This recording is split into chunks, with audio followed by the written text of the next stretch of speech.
구속사 5분 메시지. 오늘의 말씀은 구속사 시리즈 제4권 신비롭고 오묘한 섭리 내용 중 예수 그리스도의 족보 제2기 생략된 대수 아마샤 두 번째가 되겠습니다. 지난 시간에 우리는 첫째로 처음에는 하나님의 말씀에 순종하며 살았던 아마샤에 대해서 살펴보았습니다. 이 시간에는 두 번째로 우상을 숭배하고 선지자를 핍박한 아마샤에 대해 살펴보며 하나님의 은혜를 나누도록 하겠습니다. 하나님의 말씀에 순종하여 남유다 군대만 이끌고 나갔던 아마샤는 하나님의 절대적인 도우심으로 에돔을 치고 대승을 거두게 되었습니다. 그런데 그가 돌아올 때에 세 자손의 우상을 가져다가 자기의 신으로 세우고 그 앞에 경배하며 분향하는 엄청난 죄를 저지르게 되었습니다. 이에 하나님께서는 진노하시고 한 선지자를 보내셔서 저 백성의 신들이 자기 백성을 왕의 손에서 능히 구원하지 못하였거늘 왕은 어찌하여 그 신들에게 구하나이까? 라고 책망하셨습니다. 그러나 아마샤는 이 책망을 듣고서도 회개하기는커녕 오히려 우리가 너로 왕의 모사를 삼았느냐? 그치라! 어찌하여 맞으려 하느냐? 라고 하였습니다.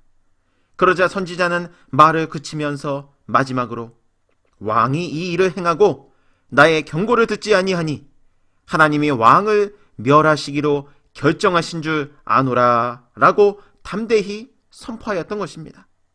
아마샤는 전쟁에 나가기 전에는 선지자가 전하는 말씀을 달게 듣고 하나님을 의지했지만 승리한 후에는 교만하여 선지자를 무시하고 하나님의 말씀을 들으려 하지 않았던 것입니다.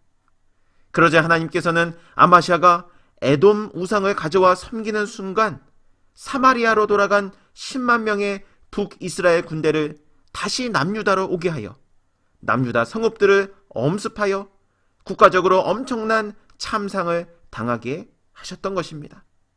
역대하 25장 13절 말씀 볼 때 아마샤가 자기와 함께 전장에 나가지 못하게 하고 돌려보낸 군사들이 사마리아에서부터 벳호론까지 유다 성읍을 엄습하고 사람 3천을 죽이고 물건을 많이 노략하였더라. 이렇게 말씀하고 있습니다. 처음에 이들은 아마샤가 자신들을 북이스라엘로 돌려보낸 것에 대해서 큰 불만을 가지고 있었습니다. 왜냐하면 남유다 군과 차별당하는 무시를 당한 데다가 전쟁에 나가 전리품을 취할 기회까지 박탈당했기 때문입니다. 이들이 받은 100달란트는 남유다 입장에서는 대단히 큰 돈이었지만 10만 명 각 사람이 나누어 가지면 실제로 3세겔밖에 가질 수 없는 돈이었습니다.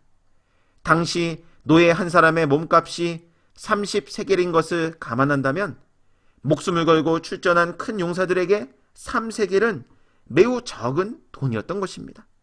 그럼에도 불구하고 그들이 처음에 출전한 것은 아마도 전쟁에서 얻을 전리품에 대한 큰 기대를 가졌기 때문이었을 것입니다.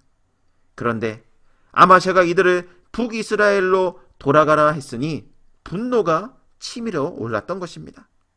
그러한 때에 아마샤가 하나님의 은혜로 에돔과의 전쟁에서 승리하고 돌아올 때 그곳 우상들을 가져다가 경배하고 있으니 하나님께서는 진노하셔서 아마샤가 북이스라엘로 다시 보냈던 10만 명의 군대를 이용하여 아마샤를 심판하셨던 것입니다. 만약 아마샤가 초지일관 하나님의 말씀을 의지하고 우상을 숭배하지 않았다면 북이스라엘 10만 명의 군대가 공격하지 않도록 분명히 막아주셨을 것입니다. 왜냐하면 아마샤가 처음에 북이스라엘 10만 명의 군사를 돌려보낼 때 하나님의 사람의 말씀에 순종한 행동이었기 때문입니다. 사랑하는 성도 여러분, 세상 말에도 여측이심이라고 화장실 들어갈 때 마음이 다르고 나올 때 마음이 다르다라는 말이 있습니다. 아마샤는 전쟁에 임하기 전에는 하나님을 의지하는 마음이었지만 전쟁에 임한 후에는 하나님의 선지자를 무시하고 하나님의 말씀을 들으려 하지 않았습니다. 그러나 저와 여러분은 아마샤의 모습을 반면교사로 삼아 초지일관 하나님의 말씀만을 의지함으로 날마다 승리하는 복된 역사만 있기를 주님의 이름으로 축원합니다.